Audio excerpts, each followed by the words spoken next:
Aujourd'hui, nous remontons au tout début du cinéma d'animation avec une œuvre fondatrice, Fantasmagorie, par Emile Cole, diffusée pour la première fois le 17 août 1908. Pour comprendre ce film, il faut se replacer dans le contexte du tout début du XXe siècle. Le cinéma n'existe que depuis quelques années seulement. Les premières projections publiques des Frères Lumière datent de 1895. À cette époque, le cinéma est encore un art en construction, utilisé principalement pour filmer le réel. Des scènes de rue, des trains, des ouvriers sortant des usines, des fragments du quotidien en somme.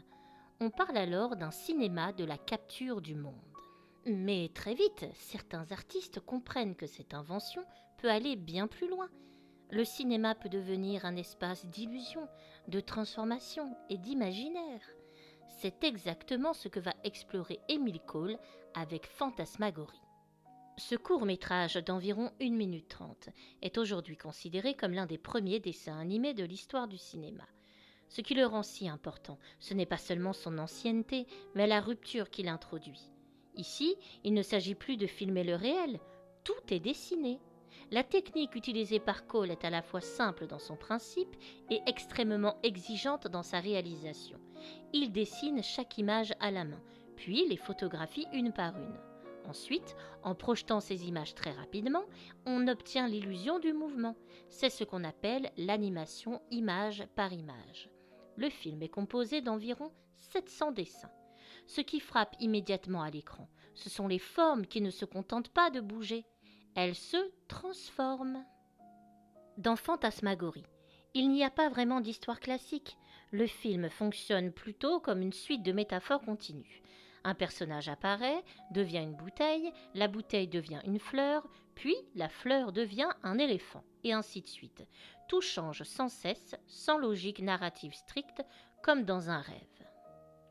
Visuellement, le film possède aussi une identité très forte. Les dessins apparaissent en blanc sur fond noir, comme s'ils étaient tracés à la craie sur un tableau. Cet effet est obtenu par un procédé technique précis. Cole dessine à l'encre noire sur papier blanc, puis inverse l'image lors du tirage. Le résultat donne l'impression que les formes surgissent du vide et se recréent en permanence sous nos yeux. Mais Fantasmagorie ne sort pas de nulle part. Il s'inscrit dans une longue histoire d'invention qui cherche à produire l'illusion de mouvement. Les lanternes magiques, le praxinoscope d'Émile Reynaud, inventé en 1876. C'est un jouet optique qui donne l'illusion du mouvement et qui fonctionne sur le principe de la compensation optique. Ou bien encore, les premières expérimentations de cinéma truqué comme celle de Stuart Blackton. Cole connaît cet héritage. Mais il franchit une étape supplémentaire. Là où ces dispositifs gardent encore un lien avec le réel ou avec le spectacle filmé, lui construit un univers entièrement autonome, entièrement dessiné. Le cinéma n'est plus seulement une fenêtre sur le monde, il devient un outil de création totale. C'est aussi pour cela que Fantasmagorie est souvent considérée comme une œuvre fondatrice du cinéma d'animation.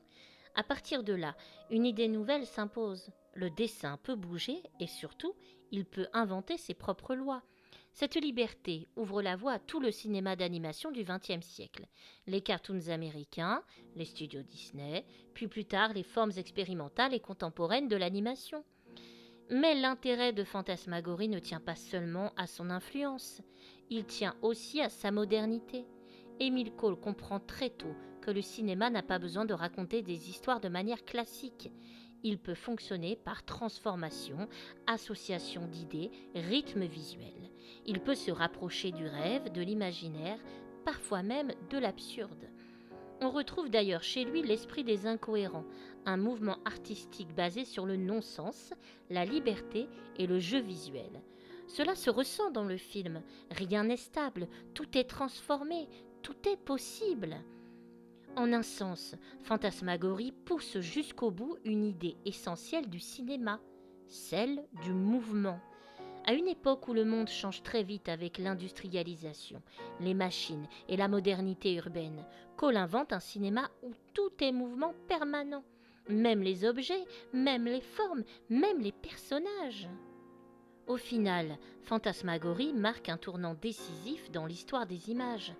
Le cinéma cesse d'être uniquement un moyen d'enregistrer la réalité pour devenir un espace de création et d'imagination.